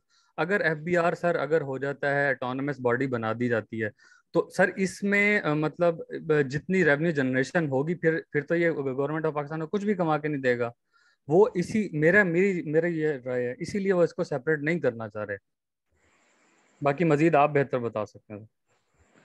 नहीं, जो जो खास तौर पे आर्मी है ना, उसे कुछ स्पेशल प्रिविलेजेस दी हुई हैं। आप जैसे कंटोनमेंट की बात कर रहे हो, तो कंटोनमेंट जो है वो सारी की सारी जो प्रोविंशियल गवर्नमेंट्स की प्रॉपर्टी है, ठीक है। उस प्रॉपर्टी में जब अगर वो जमीन डिफेंस के लिए यूज होनी है, अभी चल रहे थे केसेस भी चल रहे थे सुप्रीम कोर्ट में, तो वो डिफेंस के लिए अगर यूज होनी है तो प्रोविंशियल गवर्नमेंट जो है वो जमीन उन्हें दे देती है। फिर वो वहां पे जो है उसे मैनेज करने के लिए उन्होंने फिर बोर्ड्स बनाए हुए हैं, कैंटोनमेंट बोर्ड। आइदर वो परमानेंट स्ट्रक्चर बन चुके हैं, लेकिन वो जो असल प्रॉपर्टी है वो उस प्रोविंशियल गवर्नमेंट की है। वो आगे उन्होंने बोर्ड बनाए हुए हैं, और वहां से जो है वो कैंटोनमेंट बोर्ड अर्निंग ले रहे हैं। तो वो अगर आपको सैलरीज दे रहे हैं तो कोई स्पेशल पावर्स या स्पेशल प्रिविलेजेस हुकूमत ने कुछ डिपार्टमेंट्स को ऐसी दी हुई हैं यहाँ पे, सर लेकिन ऐसे ऐसे नहीं है कि हाँ। सर मैं एक बात ऐड करना चाहूंगा यहाँ पे। हम्म सर काफी इदारे जो हैं वो ऑटोनमस बॉडीज हैं, यानी मतलब वो गवर्नमेंट को कुछ भी नहीं दे रहे। और कुछ इदारे ऐसे हैं हमारे के सर, वो बिल्कुल खसारे में जा रहे हैं, गवर्नमेंट से उल्टा ले रही हैं, जैसे रेलवेज हो गया, पीआईई हो गया। तो सर जो ऑटोनमस बॉडीज कमा रही हैं, गवर्नमेंट को ऐसे नहीं करना चाहिए कि उनको अपने अंडर ले ले, ताकि जो रेवेन्यूज वो जनरेट करके वो खुद ही अपने एम्प्लॉयज को दे रही है और गवर्नमेंट यूज करे।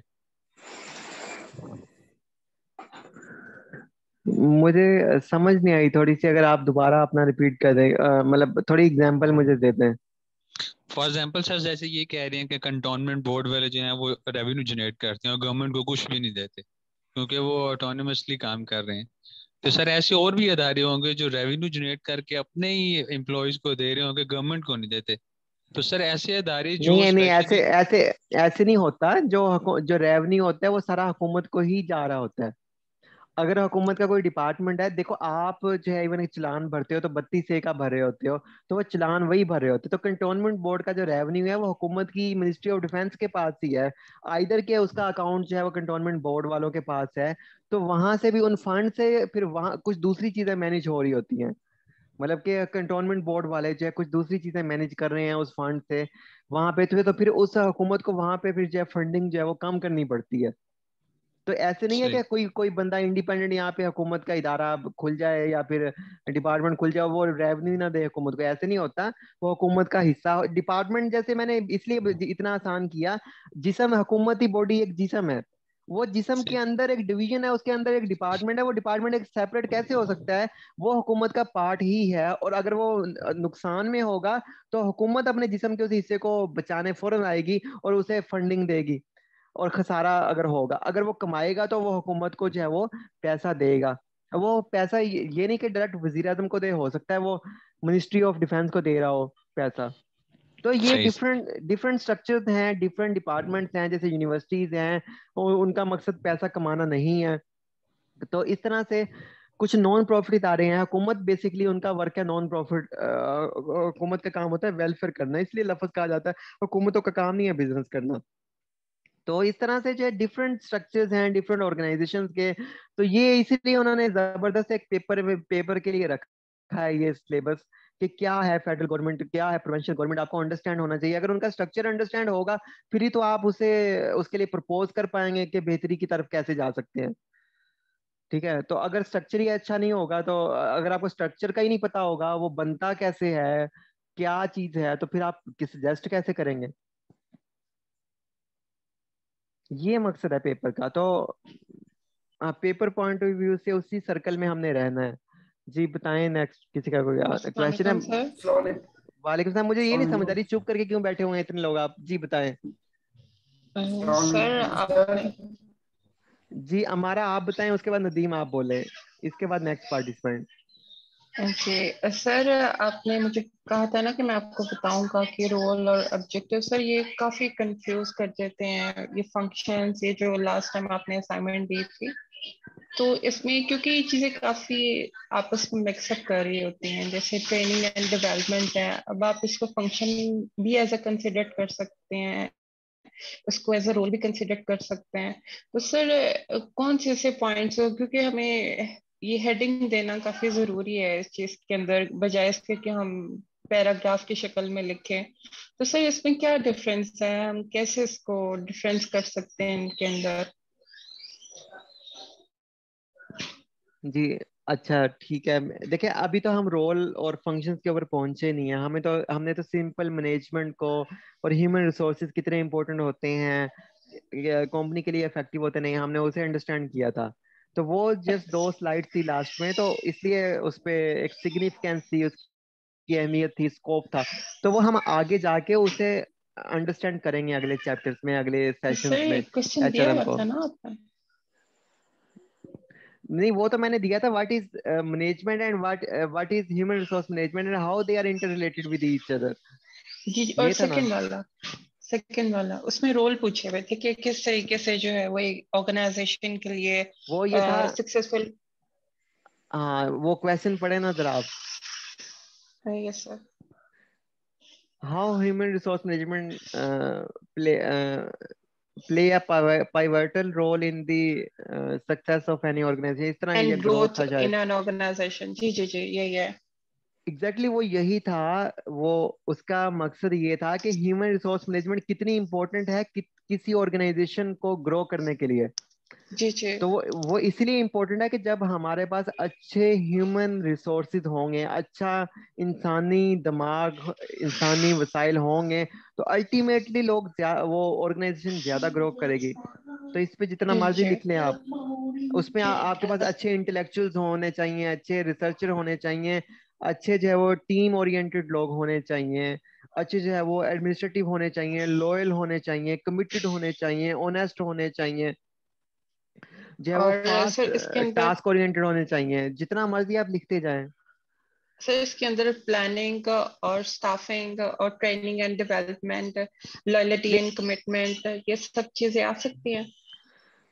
नहीं, वो कॉम्प्लेक्स क्वेश्चन की तरफ हम चले जाएंगे ह्यूमन रिसोर्स के। ये जिस सिंपल ही था क्या, मतलब सादा जुबान में ये था, क्या ह्यूमन रिसोर्स मैनेजमेंट क्या ह्यूमन रिसोर्स मैनेजमेंट जो है वो किसी ऑर्गेनाइजेशन की तरक्की के लिए अहम है या नहीं। मतलब ऑर्गेनाइजेशन जो है वो उससे चलाने के लिए इंसानों की कोई अहमियत है, या उसे चलाने के लिए जो है वो सिर्फ एक अहकामात की, या कोई भी लोग आ जाएं चले जाएं उनकी अहमियत है। तो उस सिंपल ये था कि अच्छे लोगों की, अच्छे इंसानी वसाइल दरकार हैं किसी ऑर्गेनाइजेशन को चलाने के लिए, अगर क्या उससे वो तरक्की करेगी ऑर्गेनाइजेशन या नहीं। तो उसे आपने अपने कमेंट्स में देना था जी, वाकई अच्छे चाहिए, एक मुल्क को चलाने के लिए अच्छे लोग चाहिए, एक एक घर को चलाने के लिए अच्छे लोग चाहिए, एक स्कूल को चलाने के लिए अच्छे लोग चाहिए। तो हर जगह पे अच्छे लोग ही तो चाहिए। तो अच्छे लोग किस तरह के होते हैं, जो कोई भी हो सकते हैं, टास्क ओरिएंटेड हो सकते हैं, वो जो कमिटेड हो सकते हैं, लॉयल पर्सन हो सकते हैं, ऑनेस्ट हो सकते हैं, एक खूबियां लिखते जाए ना जो एक किसी भी चीज को चलाने के लिए एक अच्छे इंसान की होती हैं, तो जो वो एक आप अच्छे एम्प्लॉय के अंदर होते होती हैं, हैं। हम उनको एक्सप्लेन कर सकते हैं। एग्जैक्टली, चाहे हुकूमत को कर लें या फिर आप एक छोटी सी कंपनी को कर लें या एक ऑर्गेनाइजेशन को कर लें। तो ये था इसका मकसद, कितनी इंपॉर्टेंट है ह्यूमन रिसोर्स मैनेजमेंट। तो ह्यूमन रिसोर्स मैनेजमेंट ने हमें आके बताया कि इतना इंपॉर्टेंट ये एरिया है कि इससे पहले यस सर। इंसानों को जो है वो भैंस बकरियां ही माना जाता था। तो अब फिर उन्होंने देखा आके। सर असाइनमेंट से रिलेटेड आप रेटिंग कब तक करेंगे, आपने चेक कर वो लिया असाइनमेंट? हाँ, कल कल तक मैं कर दूंगा असाइनमेंट से रिलेटेड।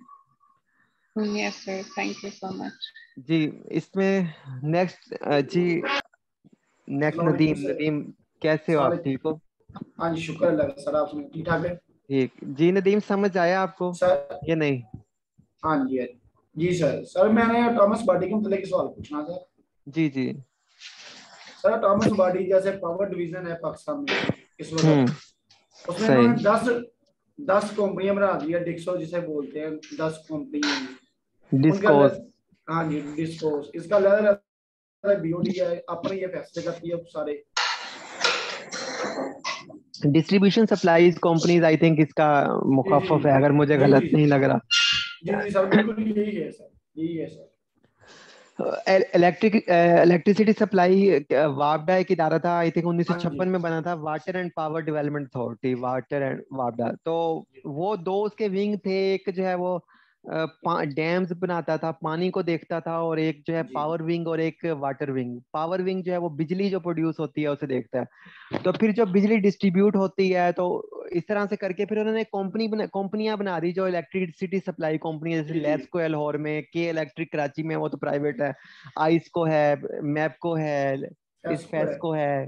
ठीक है। तो इस तरह से ये सप्लाई करती हैं कंपनी। तो उसके बाद इससे पहले जो है जो जो इंटरसिटीज लाइनें जा रही हैं, जैसे कराची से लाहौर, या जो है वो लाहौर से मुल्तान लाइनें जा रही हैं, तो उसके लिए एक अलग कंपनी है, NTDCL, I think, NTDC, national NTDC, NTDC, national NTDC है। Transmission dispatch transmission and company. Dispatch company. Exactly. तो वो इस तरह से है। अभी मेरे अबू एक्चुअली खुद भी वापडा में रहे हैं, तो वो मुझे बताते रहते, तो मैं पूछता भी था। तो ये स्ट्रक्चर जो है ना इसका, ये है कि इन्होंने सोचा कि जो कंपनीज का स्ट्रक्चर है वो बहुत बहुत इफेक्टिव है। तो जैसे उसका एक सीईओ होता है, उसका बोर्ड ऑफ डायरेक्टर्स होता है, तो उन्हीं को, इसलिए इन्होंने वापडा को ब्रेक करके जो उसकी डिस्ट्रीब्यूशन वाला एरिया था, जो सप्लाई होती है, उसे फिर इन्होंने कंपनीज बना दी। तो और उससे उस कंपनी का बोर्ड ऑफ डायरेक्टर्स बना दिया, उसमें प्राइवेट डायरेक्टर भी हैं, सरकारी ऑफिसर भी डायरेक्टर भी हैं, सीईओ भी है। तो उस पे ये बहस चल रही थी कि बीओडी में जो है वो प्राइवेट लोग भी होने चाहिए जो अच्छे मैनेजर हों। सीईओ प्राइवेट होना चाहिए। उस पे वापडा हड़ताल कर देता है यूनियन कि नहीं, हम सीईओ प्राइवेट नहीं लगने देंगे। तो यही चक्कर चलता रहा इमरान खान हुकूमत के साथ और पिछली हुकूमत के साथ। वो कहते हैं सीईओ, हमने कंपनियां बनाई हैं, तो इसका जो बोर्ड ऑफ डायरेक्टर्स है वो प्राइवेट हो, ताकि करप्शन ना हो, क्योंकि करप्शन किंग है ये इदारा। एक दो इदारों में मतलब ये पोजीशंस लेता है ये, दो तीन जो भी हैं। तो ये इसलिए जो है वो फिर बोर्ड ऑफ डायरेक्टर्स इसलिए क्रिएट किए गए इन कंपनीज के, ताकि प्राइवेट जो मैनेजमेंट का स्ट्रक्चर है वो ऊपर लाके बिठाया जाए। तो जी लेकिन वो सर। फिर कामयाब नहीं हो सका। ठीक है, अब वो सेमी चल रहा है इस तरह, कुछ डायरेक्टर सरकारी हैं, कुछ प्राइवेट हैं। तो ये चक्कर था, इसलिए इन्हें जो है वो इसमें ब्रेक किया गया। वही एक स्ट्रक्चरल चेंजिंग की गई एक चीज करने के लिए, लेकिन वो जो उसकी स्पिरिट थी, जो कंसेप्ट था, वो नहीं हो पाई। जैसे आज पीआईए का स्ट्रक्चरल चेंजेस कर दें, इसे ही कहते हैं स्ट्रक्चरल रिफॉर्म।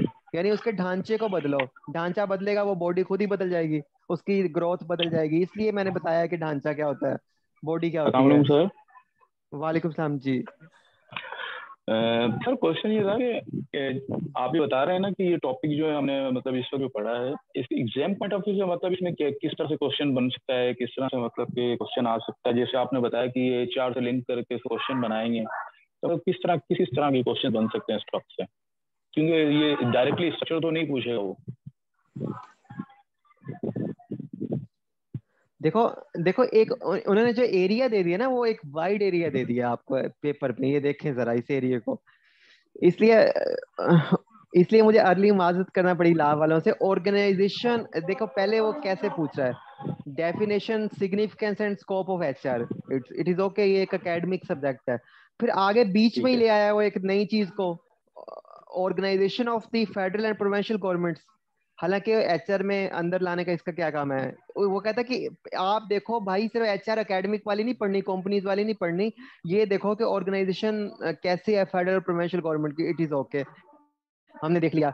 उसके बाद कहता है आगे जाके देखो कि पब्लिक सेक्टर इंटरप्राइजेस, जो पब्लिक सेक्टर बिजनेसेस हैं, इंटरप्राइज कहते हैं बिजनेसेस को, कारोबारों को, तो हुकूमती जो कारोबारी इदारे हैं उनके स्ट्रक्चर देखो।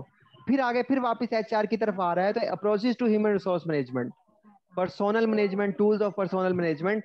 तो ये सारी, ये एचआर के दरमियान में इसे रखने का मकसद ही ये है कि बच्चों को एचआर भी, एचआर क्योंकि एचआर स्ट्रक्चर ही डील होते हैं। प्लीज अपना माइक जो है वो म्यूट पे कर दें।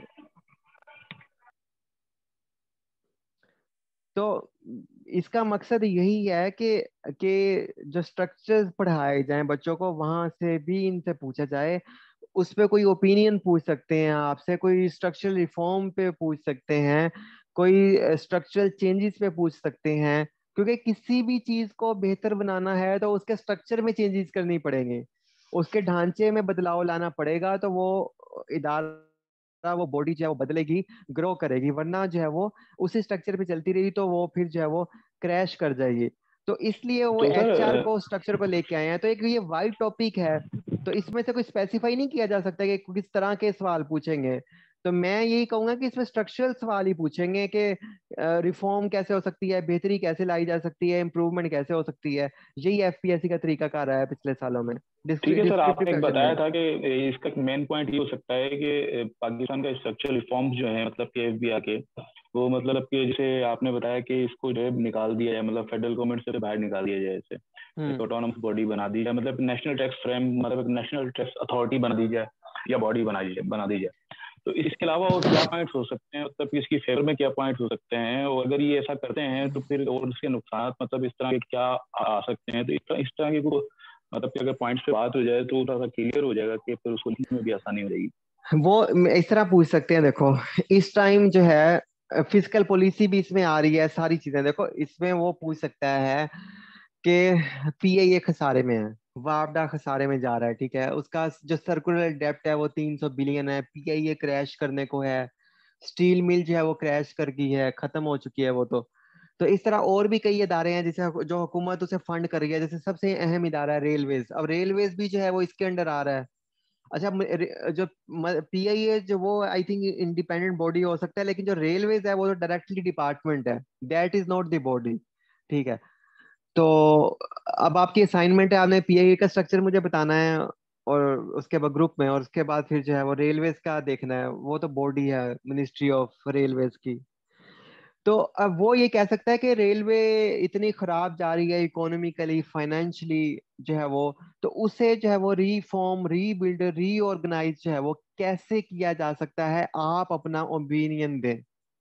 तो फिर आप अपना ठीक ओपिनियन है। कैसे देंगे? तो आम, अगर आप आम स्टूडेंट होते तो आप तो ऐसे कहते हैं रेलवे में ये करो वो करो मिनिस्टर हो।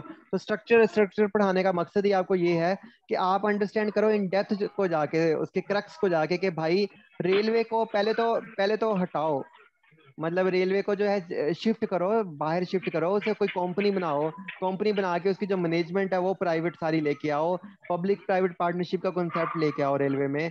तो जो जो सीएसएस करके जाता है रेलवे में, उसका क्या काम? रेलवे में प्रोफेशनल्स होने चाहिए। अब सीएसएस वाले जो है वो रेलवे में जा रहे हैं, और वो एग्जैक्टली। बुरी सूरत हाल ही है। एफबीआर में भी आते हैं सर सीएसएस वाले। एफबीआर में भी आते हैं, रेलवेज में भी जो है, रेलवे का तो कोई ताल्लुक ही नहीं है ना, कोई लेना देना ही नहीं है। अब ऑन रिकॉर्ड बात ही है कि मुझे बता रहा था कि रेलवे में मैं एक दफा ट्रेवल किया, कि जो इनका जो डिवीजन, इनके भी डिवीजन होते हैं रेलवे के अंडर, जो ऑपरेशन के होते हैं, कि जी रावलपिंडी डिवीजन, लाहौर डिवीजन। तो उस डिवीजन में जो होता है एक जो डीजी, पता नहीं डीजी नहीं सॉरी, कोई हेड होता है इनका, पता नहीं 19वें 20वें स्केल का। तो उसकी एक पूरी सैलून होती है। सैलून मीन्स के रेलगाड़ी के पीछे एक पूरी सैलून लगती है, अगर कहीं उसने जाना है विजिट पे, पूरी सैलून लगती है, उसकी हर चीज होती है, उसका उसके पूरे जो है वो नीचे, जैसे हमारे जैसे चीफ कमिश्नर है सेम इसी रैंक का, तो उसका पूरा प्रोटोकॉल होता है, मतलब हद होगी, मतलब इस तरह से ये होते हैं। तो इतना इनका प्रोटोकॉल है जो 150 साल पहले हुआ करता था। तो एग्जैक्टली वो प्रोटोकॉल की ये एग्जांपल्स हैं ये डिपार्टमेंट, इसीलिए पाकिस्तान जो है इतनी तेजी से ऊपर जा रहा है कि बस आपको मुझसे ज्यादा बेहतर पता है। तो ये सिर्फ स्ट्रक्चर्स का मसला है, हमारे पास मशीनरी ताकत का मसला नहीं है, मशीनरी का नहीं है। हमारे पास जो है वो अच्छे लोगों का मसला नहीं है, इतने अच्छे लोग पढ़े हैं लेकिन वो आ ही नहीं सर सकते वहां मतलब पे। कि हम जो इसकी फेवर में जो पॉइंट्स लिखेंगे वो मतलब एचआर से कंक्लूड करके लिखेंगे। एग्जैक्टली एचआर ही तो बताती है, वैसे स्ट्रक्चर कौन बनाता है? जी एचआर ही तो बताती है कि अच्छा स्ट्रक्चर कैसा सर हो सकता है ऑर्गेनाइजेशन ठीक है सर, का। Thank you. Sir excuse me जी। सर, ये जो गवर्नमेंट के इदारे हैं हमारे जितने भी बॉडीज हैं सर, हम्म इनको सर प्राइवेटाइज करके ही इनसे क्यों रेवेन्यू जनरेट किया जा सकता है? इनसे जो हमारे वहाँ पे जो सर इतनी इतनी सैलरीज ले रहे हैं उनके थ्रू ही क्यों नहीं ये इदारा ठीक हो सकता है? प्राइवेटाइज करना ही क्यों जरूरी है सर? देखो मैंने तो शुरू में कहा कि प्राइवेटाइज करना जरूरी नहीं है, सिर्फ जो है मतलब सिर्फ उसकी स्ट्रक्चरल रिफॉर्म्स चाहिए, चाहे वो पब्लिक में हो या प्राइवेट में हो। अगर वो स्ट्रक्चर अच्छा है उसका, जैसे स्ट्रक्चर ये है कि उसकी जो एम्प्लॉइज हैं उनकी हाई अकाउंटेबिलिटी हो, हाई अकाउंटेबिलिटी हो, हाई चेक एंड बैलेंस हो, परफॉर्मेंस हो, उनकी जो है वो परफॉर्म उनकी जो एफिशिएंसी है वो चेक हो। लेकिन यहाँ पे जैसे एफिशिएंसी का कोई सिस्टम नहीं है। मिसाल के तौर पे कि जहाँ आप इंस्पेक्टर कल को बन जाते हैं, तो आप चाहे पीएचडी कर लें टैक्सेशन में, चाहे पीएचडी की अगली डिग्री पोस्ट डॉक्टरेट होती है वो कर लें, और चाहे आप जो है वो सही। चाहे आप जो है वो 100 रिसर्च थीसिस लिख दें एफबीआर के ऊपर, लेकिन आप कभी भी जो है वो एसी नहीं बन सकते जब तक कि आप 25 साल डिपार्टमेंट में ना लगा लें, क्योंकि वो स्ट्रक्चर है। हाँ सही। अलबत्ता आप वो काम करने की बजाय सीएसएस कर लें और वहां पे 12 सब्जेक्ट्स पढ़ें और उनमें से टैक्स का कोई सब्जेक्ट नहीं है, आप पंजाबी रखें, दूसरी चीजें रखें, लेकिन फिर आप सीएसएस आप पास करके आ जाएं, आप एसी बन जाएंगे। सही है तो सर। अगर इसमें अगर एक सजेशन है सर, ये ऐसे हवा में छोड़ने वाली बात है, लेकिन अगर हम जो प्राइवेट ऑडिटर्स हैं, अगर हम इसी इन्हीं हमारे गवर्नमेंट अदारों के ऊपर प्राइवेट बंदे बिठाएं जो कि इनको ऑडिट करें और वो उनको पनिशमेंट भी उसी हिसाब से मिले, लेकिन ये अदारे रहे गवर्नमेंट के अंडर ही। नहीं, उसका ये कॉन्सेप्ट होता है कि पब्लिक पार्ट प्राइवेट पार्टनरशिप का कॉन्सेप्ट है कि हुकूमत जो है, देखो प्राइवेट लोग इतनी वो नहीं कर सकते, चीजें नहीं बना सकते, हुकूमत के पास साजात है, एसेट्स हैं। तो स्ट्रक्चर हुकूमत का हो, ओन हुकूमत करे, लेकिन जो मैनेजमेंट है वो प्राइवेट हो। मिसाल के तौर पे जैसे ये मेट्रो आई है, तो डाइवो से इन्होंने रिक्वेस्ट की कि अब डाइवो ऑपरेट कर रहा है उसे मेट्रो को जो है वो डाइवोर्स सही जो उसके लोग हैं वो प्राइवेट हैं, लेकिन उन्हें पेंशन भी मिलेगी, हर चीज मिलेगी। तो मैनेजमेंट डाइवो की है, जो चलाने की है सारी। इस तरह जो कंप्यूटर की मैनेजमेंट है वो इनबॉक्स एक मशहूर कंपनी है कंप्यूटर, उसके पास है।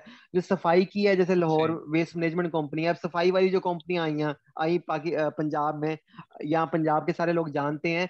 तो पहले म्यूनिसिपल कारपोरेशन होता था, गधा गाड़ी के ऊपर लेके जा रहे हैं, सफाई नहीं हो रही, तो अब तो वो कंपनियां हैं, हेल्पलाइन है, उनका पूरा स्ट्रक्चर है प्राइवेट, उनके डायरेक्टर्स हैं, उनके सीईओ प्राइवेट हैं, सही। ऑन कॉल पहुंचते हैं। उन्होंने वही मशीनरी इतनी इफेक्टिवली यूज की, तो वहां पे बड़ा सक्सेसफुल रहा ये स्ट्रक्चर। और ये लम्स के स्टूडेंट्स ने बनाया था, और उस टाइम फिर वजीर आला पंजाब जो उस टाइम के थे उन्होंने इसे इन्फोर्स किया। तो सही। ये आप में भी इतनी कैपेबिलिटी होनी चाहिए पेपर में आप भी कुछ सजेस्ट कर सकें। ठीक होगा, थैंक यू सर।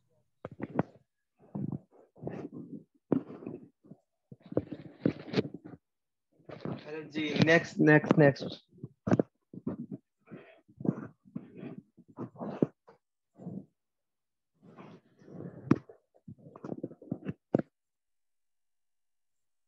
अस्सलाम वालेकुम सर। वालेकुम सलाम जी इमरान। सर जी एक ये पता करना था, मिनिस्ट्री ऑफ फाइनेंस और मिनिस्ट्री ऑफ रेवेन्यू में क्या फर्क है? हालांकि मिनिस्ट्री ऑफ रेवेन्यू जितना टैक्स वगैरह या जितनी इनकम कलेक्ट करके देता है वो जाती सारी अंडर मिनिस्ट्री ऑफ फाइनेंस की है सर। फाइनेंस को आम जुबान में कहते हैं खजाना या माल, या फिर चाहे वो तिजोरी कह सकते हैं। मालिया। तो वो जो जी सर। जो जो हाँ जी जो सर। पैसे कमा के लाते हैं, तो वो जो एक तिजोरी है जहाँ पे खजाना या माल जमा होता है, तो उसकी चाबी जो है वो मिनिस्ट्री ऑफ फाइनेंस के या जो उसके पास है। तो अब वो जो है वो इतनी आसानी से पैसा आ तो सकता है, लेकिन निकल इतनी आसानी से नहीं सकता। तो वो इसकी कदर नहीं करता कि पैसा कहाँ से आया। वो कहता आपने कौन सा आपने अपनी जेब से लेके आए एफबीआर के लोग, वो कहते हैं आवाम ने दिया है।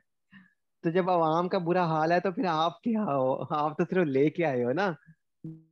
जैसे मिसाल के तौर पर टीसीएस वाले हैं, वो तो सिर्फ डाक लेके आते हैं, खत थोड़ी ना लिखते हैं। तो एफबीआर खुद थोड़ी ना टैक्स दे रहा है, वो तो पब्लिक से ही ले रहा है। और पब्लिक से भी कौन सा जाके जी घर घर ले रहा है, वो तो बिल्कुल है। खुद ही पब्लिक जो है, वो पब्लिक बेचारी मजबूर होके दे रही है, कौन देना चाहता है टैक्स? तो बात तो ये भी सही है कि आवाम का क्या हाल, बुरा हाल है, वो ऐसे तो आवाम को पहले तो मिलनी चाहिए चीज। ठीक ठीक है सर, थैंक यू सर। ठीक है, तो आपने ये वेबसाइट ओपन करनी है या गूगल पे जाके लिख लेंगे तो कि मिनिस्ट्रीज ऑफ पाकिस्तान, तो वहां पे ये वेबसाइट खुल जाएगी एंड फिर आपने देखते हैं इनके स्ट्रक्चर्स। फिर नेक्स्ट फेज में हम देखेंगे ऑटोनमस बॉडीज कैसे काम करती हैं, रेगुलेटरी बॉडीज कैसे वर्क करती हैं। उसके बाद एक रेगुलेटरी बॉडीज होती हैं और एक वैसे मतलब नॉन रेगुलेटरी बॉडीज होती हैं। फिर इस तरह हम डिफरेंट स्ट्रक्चर्स को ऑब्जर्व करेंगे। फिर एनालिसिस भी करेंगे कौन से स्ट्रक्चर्स हैं वो इफेक्टिव हैं। जब हम मैनेजमेंट और एचआर आगे बढ़ते और पढ़ते जाएंगे तो हम अंडरस्टैंड कर पाएंगे कि इनमें फ्लॉज क्या क्या हैं जो इन स्ट्रक्चर्स में फॉलो नहीं किए गए। क्योंकि जो ह्यूमन रिसोर्स मैनेजमेंट है वो जदीद तरीन मतलब नॉलेज है किसी भी ऑर्गेनाइजेशन को बेहतर बनाने के लिए, ह्यूमन रिसोर्सेज को अच्छा करके। ठीक है, टेक्नोलॉजिकल रिसोर्सेज अच्छा, टेक्नोलॉजी को अच्छा करते हैं तो इंसानों को ह्यूमन रिसोर्सेज अच्छा करते हैं। फाइनेंशियल मैनेजमेंट फाइनेंशियल रिसोर्सेज को अच्छा करती है। ठीक है, तो वो हम जब अंडरस्टैंड करेंगे तो फिर हम फ्लास को, इन सब चीजों को नोट कर पाएंगे और उस पर सजेस्ट कर पाएंगे at the end of our session.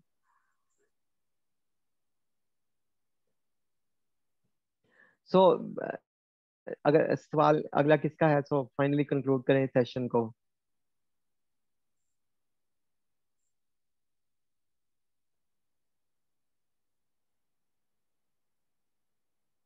ये जो 19 लोग यहाँ पे बैठे हुए हैं, तो मुझे ये बताएं कि आपको समझ अस्सलाम आया सर। है या नहीं आया? जी राशिद अली। सर मेरा अगेन क्वेश्चन थोड़ा सा वो रिलेटेड ये है कि मतलब कि ये जो टॉपिक इसने दिया हुआ है, मतलब कि definition of HRM, management, organisation, और उसके साथ ये फेडरल और प्रोविंशियल गवर्नमेंट और आगे पब्लिक इंटरप्राइजेस। ठीक है, तो मतलब इन टॉपिक को इंक्लूड करके एग्जामिनर ने क्वेश्चन बना